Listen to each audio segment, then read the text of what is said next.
Our next presentation is Perspectives of Youth Advisors. We're very pleased to have it moderated by Ms. Katie Smith, who, in addition to being one of our Youth Advisor Board facilitators, is also our Community and Engagement liaison for the PPN. And she also works doing this work within my division of adolescent medicine. And so I'm going to turn the podium over now to Ms. Katie Smith. Thank you, Dr. Quinn Beasley, and thank you everyone for being here today. This panel will be 30 minutes followed by 15 minutes of Q&A. And if you'll just type all of your questions into the chat, we will cover those at the end. We do have some learning objectives for our panel. We hope that your takeaways will be that you'll be able to contrast different approaches to structuring and facilitating a youth advisory group, that you'll understand ways to elevate youth leadership within your organizations, and that you'll be able to think creatively about ways to engage youth as problem solvers in your hospitals, in your community, and beyond.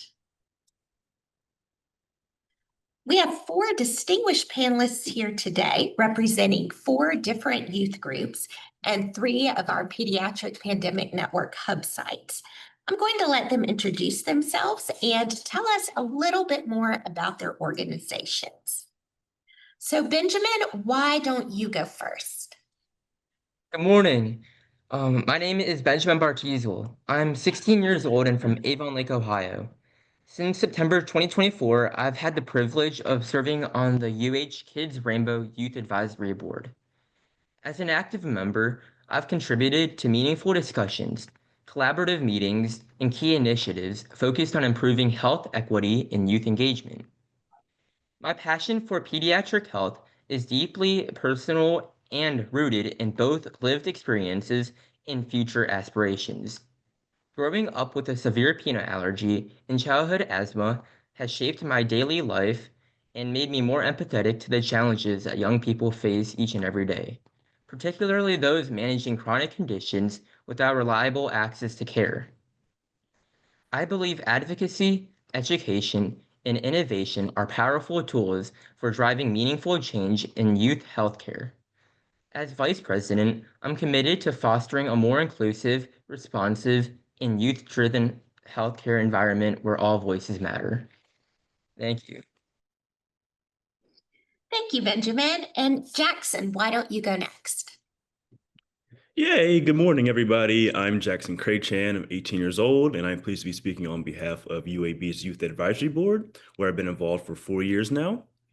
And in YAB, youth between the ages of 14 and 18 come together at UAB Hospital and pretty much combine the actions of talking, doing, learning, and service to provide health professionals with a unique youth perspective on primarily adolescent healthcare, but our discussions often extend to all of healthcare. Thank you. Thank you, Jackson. And Nicole, if you'll introduce yourself, please. My name is Nicole Radcliffe. I'm 15 years old from Camden, Alabama, Wilcox County, Yale. I participated for 1 year. I applied to develop leadership skills and gain valuable experiences for future opportunities. Thank you, Nicole. And last but not least, Melanie, if you'll introduce yourself. My name is Melanie Alvarez. I am 17 years old. I was part of the 2025 Project Insight cohort with Children's National Hospital for more than 6 months. A little bit about Project Insight. It was an incredible program, really focused on health justice issues, where we met around 3 to 2 times a month for 5-hour sessions. They were always from 11:45 a.m. to 4 p.m., which was very convenient for me as a full-time high school student. I didn't have to worry about my academics overlapping with my extracurriculars. More as to why I joined Project Insight. Project Insight had many topics that I deeply resonated with, and I wanted to become more informed and find ways to give back to my community, and Project Insight definitely excelled in helping me to do so. Thank you so much, Melanie. So grateful to all of y'all for being here today. So next, let's talk about some different approaches to structuring these youth organizations. So, Benjamin, I know that at Kids Rainbow, your group had bylaws, you had a very defined leadership structure with a president, vice president, a secretary. Could you please share a bit about the way these leadership roles gave council members a voice in your organization and helped to plan and facilitate and move forward your work? Yeah. Kids Rainbow is a dynamic youth advisory council made up of 30 high school students, all aged in grades 9 through 12, and they serve 2-year terms. Recruitment takes place each spring and fall, with ongoing participation as new members graduate and new members join.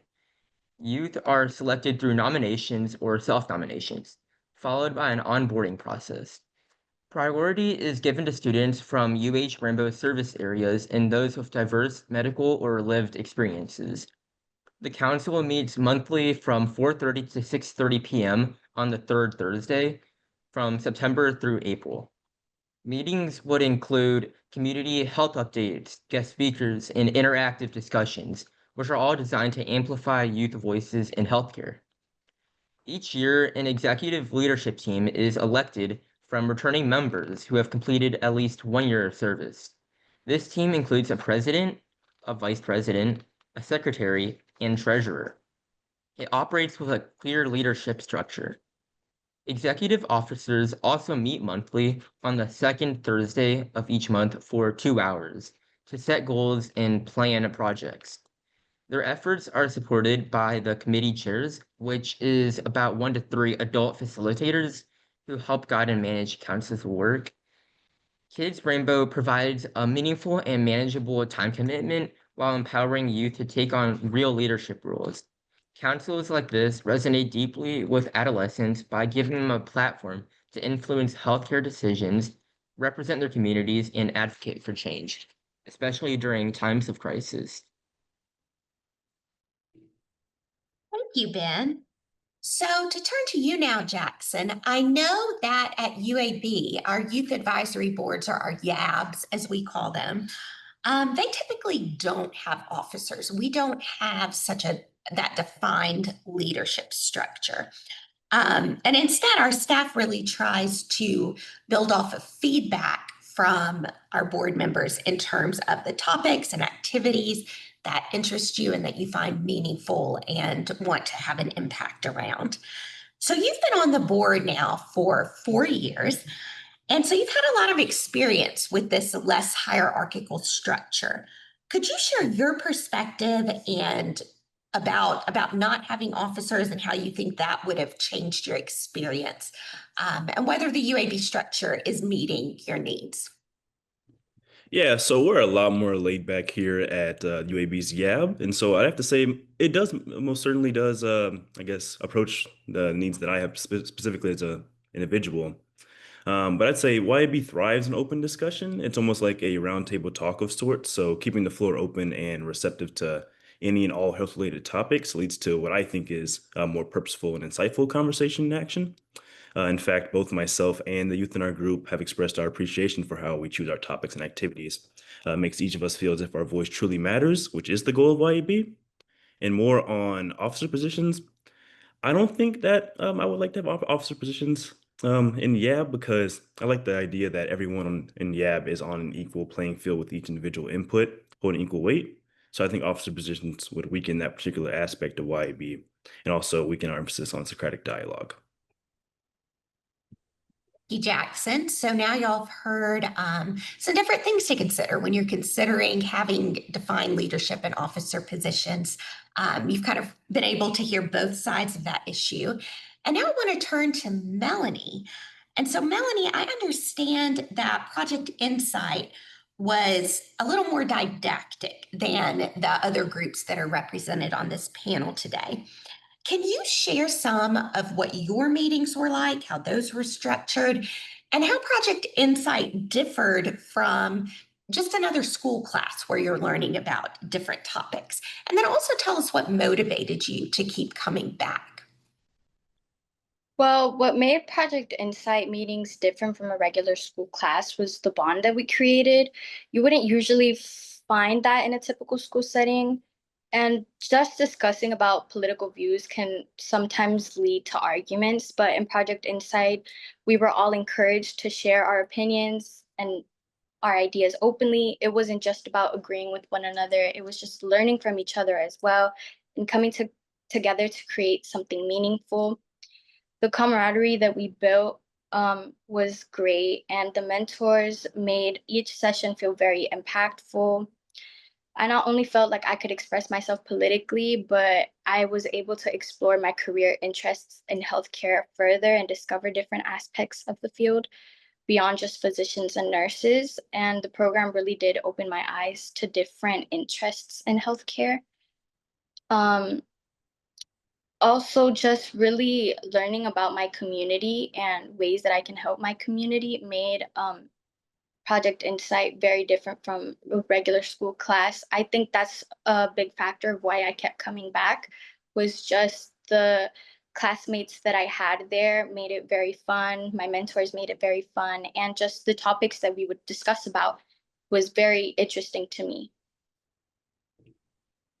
So I'm hearing some common themes, even though y'all had fairly different experiences. Common themes around the importance of building relationships, having that camaraderie and trust in your group, no matter how it's structured. And then also, I think all of y'all have spoken to the importance of making sure that whatever topics, projects, lessons y'all are doing feel relevant to you, to the youth participants in the group, not to the facilitators or the staff who are leading it, but to y'all, to the group members. So thank y'all for emphasizing both of those points for us. One positive outcome of groups like these is the way that they can channel youth insights and energy into real world problem solving. So now I'd like each of you to speak about how your group moved you to address a real world problem in a tangible way. And Nicole, let's start with you for this one, because I know that the Wilcox County Youth Advisory Board made an impact around youth mental health. Y'all really had a special project. So would you tell us a little bit about that, please? We worked together as a group to create an app that we wanted to be a virtual diary and discuss with Ms. Jasmine the questions we thought would be best for the daily feelings journal form based on what we would answer ourselves. We created the app for students who want to journal their feelings because we know a lot of teenagers may struggle with talking to adults or even peers. Thank you. So y'all knew that there was sort of this missing outlet that you noticed, perhaps among yourselves or perhaps among your peers, that you didn't have an outlet to share these feelings or talk about these distressing thoughts. And so the app that you created was very intentional in making it easy for youth to have this outlet, maybe to identify some patterns in their thinking through repeated journaling. And I know that Jasmine Kennedy, who led your group, is going to talk a little more about that later. But I'm just so impressed at how y'all saw that need among yourselves and among your peers, and you moved to meet that. So thank you for doing that. And then, Ben, I understand that Kids Rainbow had a really impactful project also. Can you tell us a little bit about that, about what you created and how it had an impact? Yeah. So at the first council meeting on April 17th, members of the Youth Advisory Board presented a series of student-produced promotional videos, which all addressed critical topics such as community engagement, financial literacy, mental health support, and food accessibility. These projects were part of a broader collaboration between the Youth Advisory Board and university hospitals aimed at advancing community outreach, health education, and equity. In addition to these promotional videos, board members created an informative poster highlighting key resources to help connect youth and families with accessible support systems. These projects not only foster teamwork and creativity, but they also strengthened health communication efforts and delivered valuable youth-centered content to the pediatric community. The initiative was widely praised by hospital leadership and community stakeholders. It demonstrated the powerful role youth-driven initiatives can play in shaping effective outreach. education, and program development within healthcare settings. Thank you, Ben, and I really appreciate how your response touched on not only the outward benefits, but also some of those benefits that how y'all grew through your work on that project. I think that's important. Again, it's a two-way street. So thank you. And now, Jackson, you took it upon yourself to individually help address a problem that you learned about in one of our meetings. Would you share a little bit about that, please? Yeah, so this was actually one of my favorite activities that we did in YEB. So one of our meetings covered substance addiction, and a very nice lady from UAB taught us when and how to use Narcan. And I hold this meeting in high regard because I'll soon be going off to college where someone overdosing is a very real possibility. And so as a result of this meeting and also talking with my parents, I'll be bringing a few Narcan spray bottles with me when I arrive on campus, and also have the skills to potentially help save a life. Great, thank you. And thank you also for talking to your parents about that, because that's another way that your advocacy can continue. It's not just you have these skills, but you're also increasing the awareness of your family around you. And finally, Melanie, can you share how what you learned in Project Insight meetings inspired you to act outside of that group? Well, Project Insight definitely encouraged me to act outside. One of the ways that Project Insight prepared me and encouraged me was speaking on domestic violence. We had a session with Project Insight where we were talking about domestic violence and also mental health. And that kind of gave me an idea of a project that I wanted to do for a program that I was doing with George Washington University. And I kind of just implemented a program for domestic violence for youth and adolescents in DC, wards 7 and 8. And so Project Insight definitely gave me the insight that I needed and to retain and give back to my teammates to make this program possible. Great, thank you. I love that you're making the connection between what goes on in your group and then other things that you're involved in. It's really showing that, I guess, ripple effect, the impact that these kind of groups can have.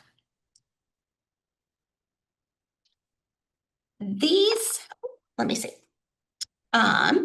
These types of groups, wait. Oh, I'm on the wrong slide. Hang on one second. Go back. That was problem solving, leader in community. Okay.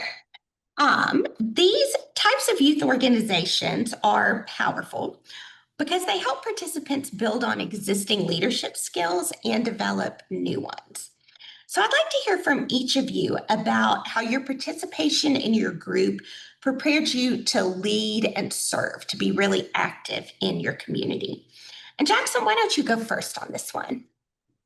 Yeah, so in YEB, we developed advocacy skills and learning how to lead by example. So in one of our activities, we covered disaster prep and what to do during one of these events. So individually, we all created our own at-home disaster prep kits and then showed them off to our individual communities.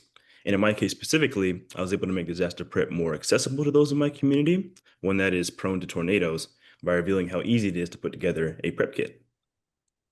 Thank you. I love that idea of taking these concepts that might be daunting at first to people and really helping to break those down and show them how it is accessible for them to act. That's a great way to apply that knowledge. Nicole, how about you? I know that through your participation in the YAB, you were really able to get out into the community in some different ways. Do you want to tell us a little about that? My participation in this group gave me the opportunity to work with various doctors from UAB during a health fair held at Wilcox Central High School centered around pediatric asthma. This strengthened my leadership skills by experiencing the roles and duties a doctor's presence hold in our communities, especially rural. It also inspired me to take action and help others. As a part of this group, we did community service by visiting J. Hobbs Elementary special needs classroom by distributing social and emotional learning interactive toys and more for Christmas. Thank you. And I love that you are able to share, again, that social and emotional, those lessons outside of your organization, kind of builds on that important work that y'all did with the app. Melanie, how did Project Insight prepare you to lead? Well, coming into Project Insight, I was definitely nervous, but I knew that as a high schooler, I wanted to make a difference in the world or in my community. And that's why I joined Project Insight to become more informed. And while I was familiar with topics like disaster and health, I didn't know enough to inform others on the issues happening around the world.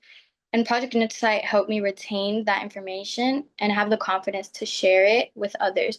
It taught me how to speak up and explain important issues to those who may not have the same accessibility as I did by joining this program. It helped me find my voice and I just learned how to speak confidently about my opinions, even if others don't always agree. I've learned that it's okay to have different views. As long as I believe in what I'm saying, I'm able to share my knowledge with my peers and my family by giving them the tools and the voice they need to make a difference in our community. Thank you. It sounds like you learned some very valuable life skills about how to speak up and how to have evidence for your opinions, to make sure that you're speaking factually and sharing the right information. And Ben, how did you grow as a leader through your participation in Kids Rainbow? Yeah. My experience with Kids Rainbow has been one of the most formative leadership opportunities of my life. Through our collaborative projects and community partnerships, I've developed essential skills in public speaking, active listening, and project planning, especially in areas of community engagement, financial literacy, mental health support, and food accessibility. This experience has also deepened my understanding of public health and its impacts on access to care, food security, and mental well-being. It has given me the confidence and perspective to step forward as a leader, ready to offer meaningful guidance and support to vulnerable populations. You, Ben? Y'all all have really grown as leaders, I can tell through these programs. That's wonderful. So now zooming out a bit from your personal experience to the philosophy or the rationale behind these types of groups. In your opinion, why are these types of groups important for youth, and how are they valuable for the organizations that host them? Melanie, would you like to go first on this one? Yes. Well, I believe programs like these are incredibly important for today's generation, especially with everything going on right now. One thing I've learned from Project Insight is that it's crucial for youth to learn about the issues we face because we're the ones that will carry these battles forward that the older generation have fought long and hard for. And now that it's our turn to finish the work that they couldn't complete, we're not just picking up where they left off, but we're working to finish the fight once and for all. And if we start at a young age, we will grow and we'll be more informed and structured on how to advocate. We'll also know how to approach these issues and take action. Right now, with everything happening in the world, it's more important than ever to understand everything happening. And our adolescents deserve to know the realities of the world so we can advocate for change, fight for justice, and genuinely make a difference. Before Project Insight, I was definitely very hesitant to share my political views, whether on social media or even in casual conversations with friends and family. I used to avoid these uncomfortable conversations, but this program helped me realize how important it is to use my voice. And it's kind of like a call to action. Like, I encourage everybody to have these uncomfortable conversations, post about what you believe in on your social media. And that's why I'm very grateful for this program, because now I've realized how important it is to use my voice. And I've started having more open conversations. It kind of gave me it gave me the confidence to speak up and stand firm in my values. Thank you, Melanie. You kind of touched on this, but I love this idea that your generation wants to work for real solutions and not just band-aids to problems. And this is one way that it can prepare you to work towards those goals. So Nicole, I know that your youth advisory board, y'all are located in Wilcox County, which is a very rural part of Alabama called the Black Belt. And I know that your participation in this group was able to bring some really important and valuable opportunities to you that you might not have had access to just due to that rurality of your region. So could you talk a little bit about how the YAB was important for you and what you think that you were able to give back to the YAB? I think groups like these are important for the youth because it gives us an opportunity to learn and experience more, especially in rural areas like Wilcox County. I think for organizations that host the groups, it gives them a better insight on the areas and can show that students are more alike than different when it comes to things we go through. Thank you. Yeah, and I'm excited. I think for the upcoming year, the YAB from Birmingham is going to be able to do a collaboration, a day of activities with the Wilcox County YAB. So I really love that idea of bringing together these two groups who maybe have some different lived experiences to learn from each other and to problem solve together. Ben, what about you? Why are these groups important for youth and why are they important for the organization? Yeah, youth councils like Kids Rainbow are vital because they offer young people a real seat at the table. We bring perspectives that professionals may not fully understand, especially around issues like chronic illness, stigma, or mental health. When hospitals and systems listen to their youth, they become responsive, more equitable, and more trusted. These councils also benefit host organizations. Our input can help them design programs that resonate with real needs. It builds bridges between institutions and the communities they serve. When the youth feel heard, they stay engaged, not just as patients, but as real partners. Thank you. Thanks, Ben. And I just wanted to piggyback on what you said. That the youth in these organizations can only be as valuable for the organization as the organization allows them to be. So it's really important that if you're hoping that your youth group can have a real impact on your work, that you allow them to do that you come to them with those real opportunities to give you feedback, to be true partners, all those things that Dr. Baskin talked about in that first session today. And now, Jackson, tell us a little bit about the value that you see in these groups. Yeah, so I was really going to second what Ben said. So for me, the best way to ensure proper handling of adolescent health is for healthcare professionals to communicate with their clients, which are the youth, right? And so that's how it is really with any organization. You have to listen to what your audience has to say, and you have to implement their feedback in your next moves and decisions. That was great advice. Thank you. And so to wrap up, let's provide a little more actionable advice to organizations that want to begin their own youth councils. So I'd like each of you to share one piece of advice that you would give to an organization who's just getting started in this type of work. And Nicole, why don't you go first? I think they should listen to the youth. What I mean by that is take their ideas seriously and recruit a diverse group of students representing various educational backgrounds and interests, not just those focused on healthcare.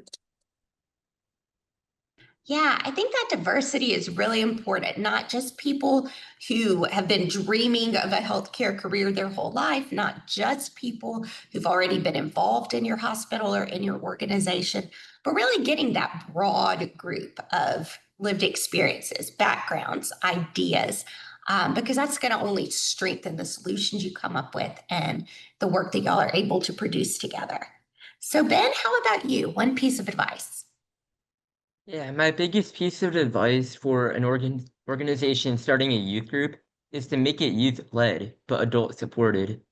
Give young people real responsibilities, let them lead initiatives, host events, and contribute to decision-making. Then show them how their voices are actually shaping outcomes. Also, create an environment where everyone feels welcome and supported. Pair new members with experienced ones. Offer leadership roles and encourage open brainstorming. Be flexible with scheduling and expectations, because the more ownership and the more trust you place in the youth, the more they'll rise to the occasion. Thank you. Thank you. I think that's really great. Trust the youth, right? You accepted them onto your group, into your organization, or onto your board for a reason, and trust them and listen to them. Jackson, how about you? One piece of advice. I have to say, from my unique experience at UAB's YAB, I have to say, don't make it too formal. Just make it fun and approachable so people don't feel like they have to be experts to be involved. The goal here is to make it comfortable for everybody, no matter where they're starting from. More great advice. And I think that goes back again to what Nicole said, right? About recruit a diverse group of people and then build those relationships so everyone's comfortable together. And Melanie, one piece of advice to wrap us up. Well, one piece of advice I'd give to any organization that wants to create a group like Project Insight is to never sugarcoat anything. I think that's one of the reasons that this program was so unique and impactful. It didn't shy away from tough topics or the hard truths. For example, when we did have some attempts from the administration to downplay certain issues, we were lucky to have mentors who were completely upfront with us, and they didn't hide the realities of the system or the struggles we would face as adolescents trying to advocate for change. Just being straightforward with your students is super crucial if you want them to be informed and empowered and just ready to make a difference. If you want to trust them, you have to trust them with the whole picture. Yeah, that's a great point. I think that goes back to respect too, right? Like it's a sign of respect when you can trust people with the full picture, with, you know, the good, the bad, and the ugly. It's a way of respecting the participants in your group. So thank you for sharing that. This concludes the moderated portion of our panel. We hope that you heard something that resonated with you and will be helpful in your own youth engagement efforts. And now we'd like to open it up to questions from our audience. I know we have a few already in the chat, so I'll go to those first, but please feel free to add your own as well. So our first question, for our panelists here, what supports did you most need from adult mentors and facilitators? So what did your adult leaders do to help make your experience successful? And Our any of adult, you.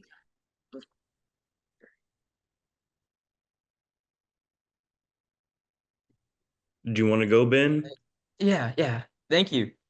Our adult leaders played a huge role in our success by creating a supportive, structured, and empowering environment. They gave us space to lead, whether that meant planning projects, facilitating discussions, or presenting ideas, but they were always there to guide us when we needed it. They respected our voices and made sure we had the tools and time and encouragement to turn our ideas into action. Their belief in our potential made us believe in ourselves. Okay, I love that. Thank you, Ben. Any other answers to the question? What supports did you most need from your adult mentors and facilitators? Yeah, no, I like to answer this one. So, similar to what Ben said, our leaders in YAB were immensely supportive in this youth-led initiative. They kind of acted like our North Star in guiding us through these tough discussions and also encouraging us to consider perspectives that we may have previously overlooked. See, I'm a huge fan of Socrates and his ability to uncover new outlooks on a topic just by asking a thoughtful question. That's exactly what the adults did for us in YAB. Ask us those tough questions. And also their ability to make our discussion topics more immediate and personal by incorporating maybe hands-on activities or bringing in a guest speaker definitely contributed to the success of our group. Thank you, Jackson. We've got a few more questions here. Our next question is, what advice do you have for youth who are forming a youth advisory council or a board? How should youth approach a project like this?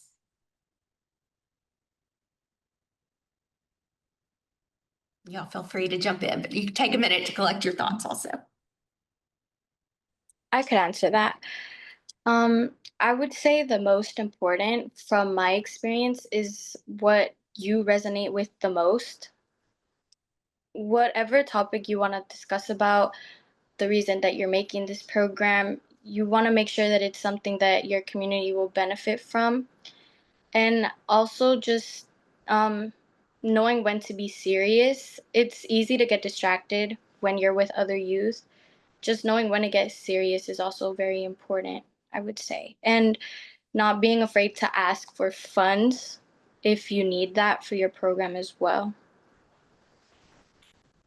Thank you, Melanie. So I kind of heard three things there. One is ask for what you need, which is critical. And I think also being creative about where you find those resources could be helpful. And then you mentioned considering the needs of your community.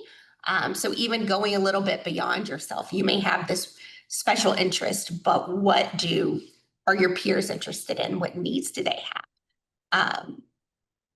And I think one more was knowing when to be serious and when to have fun. I think that goes back to some things that Jackson said about striking that balance, making it, where people can feel accepted and comfortable, but then also you've got to have enough structure and formality to be able to actually learn and accomplish some things, and learning to strike that balance. And I would guess, to go back to our previous question, that that's something that your adult facilitators could also help with, helping you to find that balance.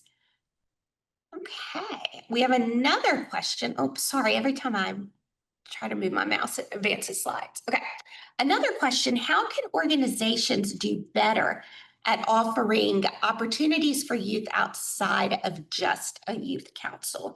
So if y'all were thinking about other initiatives, opportunities, or programs that you would like to get involved in, what would some of those be? What would those look like?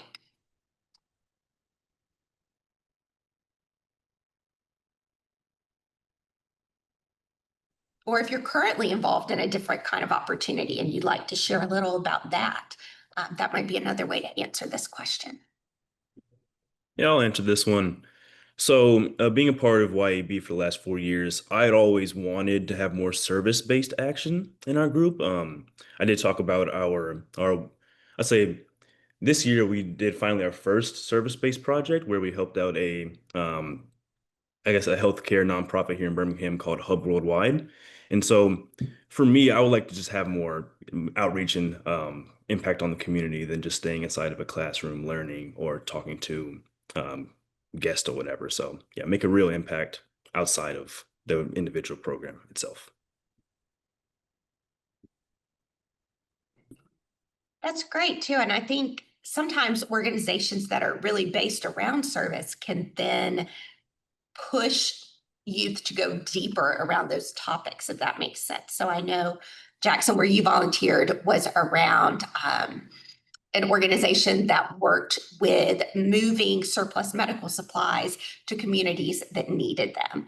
And starting with just going to that warehouse can then prompt more discussion and action and solutions around things like, well, why do organizations lack these supplies? Why are the supplies here and not there? How do we get them there? And so can kind of spur further action in youth development. Any other ideas for youth opportunities outside of councils? I would say, I think it's kind of important for these certain programs to be connected somewhat with universities. I think that's like a huge opportunity for the students, especially if they're interested in going to college. That could be such a huge advantage for them, knowing some faculty from a certain university that they want to attend. So that's definitely something huge to consider. Thank you. Yeah, that provides some additional layers of opportunity to the youth participants. So we have another question. How did you hear about your groups and how were you recruited?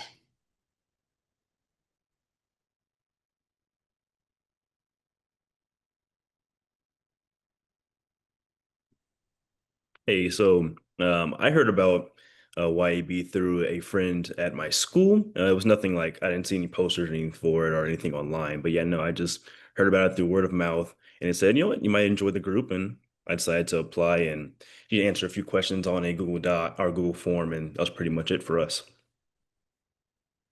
Thanks, Jackson. And I will say our repeated board members are good recruiters for us because I've already gotten some emails for this next cycle of students who said, oh, so-and-so talked to me about this and I'm interested. So word of mouth is definitely huge. Any other ways that y'all heard about it? Did someone visit your school or do you see a social media post? Well, the building that I go to do my community service hours, I saw a poster that was all around the building talking about Project Insight. And it had a lot to do with topics that I really deeply resonate with, which is why I applied. And I was competitively selected, so they didn't just, it wasn't really first come, first serve. It was kind of like you had to write your essay, you had to talk about why you wanted to join, and among other things. And they would email you, like, I think a month after the deadline would closed, and they would let you know if you've been accepted or not. Thanks, Yeah, Melanie. I like that idea that you said about you saw things on the poster that you were interested in. So I think sometimes when we advertise these types of groups, we make it kind of broad and general, but sometimes it's getting a little more specific and saying, we're going to address these topics. We're going to do these kinds of activities that can be the thing that finally draws someone in and makes them apply. And I'm sorry, Ben, I think I cut you off. So I'm going to let you add here. Thank you.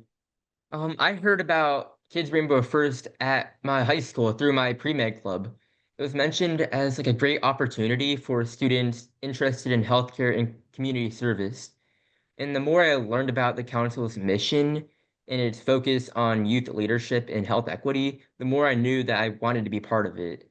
So I applied through the self-nomination process and went through onboarding. And now I'm an active member. And I'm going to be one for the next few years. Thank you. Great. Thank you, Ben. I'm glad you're going to continue to participate. So I have another question for y'all. What barriers did you or your co-members encounter in terms of being able to participate, to come to meetings, to do whatever you needed to do outside of meetings? What barriers did you encounter? And what suggestions do you have for overcoming barriers? Some common barriers were scheduling conflicts, transportation issues, and balancing school and extracurriculars. A few members also felt unsure at first how to speak up. And to overcome these, I would suggest offering flexible attendance options like virtual meetings. And that's what Kids Rainbow actually allows. We have both in-person and virtual meetings. I'd also suggest pairing new members with mentors and experienced members to build confidence and to create a welcoming space where everyone feels safe to contribute and that their voice really matters. Regular check-ins can also help make sure that no one feels left behind.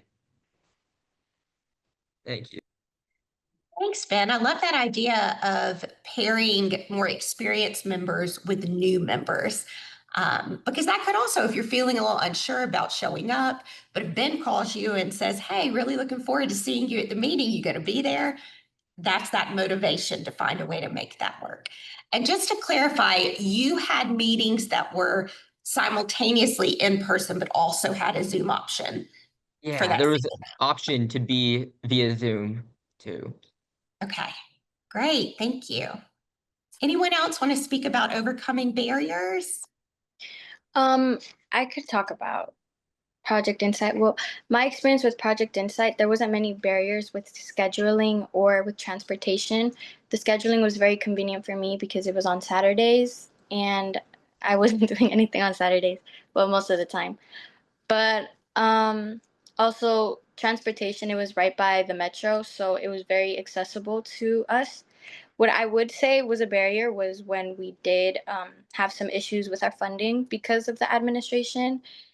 I'd say it was very scary, but what I would say to just overcome that is really just sticking together. And like I said previously, just trusting your youth with the whole picture, not sugarcoating anything if you want them to truly be future leaders. Thank you, Melanie. And I want to just emphasize the importance of, she mentioned that their location was right by the metro. She's in Washington, D.C. That made it really easy for people to get there. And I've heard from other youth organizations that sometimes they'll go and meet in different neighborhoods, like maybe where the majority of their members are concentrated. So instead of expecting everyone to come downtown and come to you, you're going to them, and that helps to overcome some of those barriers in terms of transportation and getting there on time. And we unfortunately are at our full time. I had a couple questions I didn't get to, and I apologize. I can try to maybe send some answers out after that. But I wanted to pass on this comment to our panelists. Somebody wrote, "Thank you. The youth on this panel are amazing." And so I just wanted to make sure that y'all heard that, because I think y'all are. And I'm just so impressed with the work that all of y'all are doing with your organizations. So thank you so much. I'm going to turn it over to Dr. Quinn Beasley. Thank Well, you. Thank you. Thank you so much. I mean, I cannot tell you how pleased I am, how proud I am of all of you. And I look forward to you solving all the problems of the world in your future. And so thank you for sharing with us. Thank you for giving us the opportunity to learn from you. And again, we look forward to those of you who aren't going on to college to continue on with the groups that you're currently in.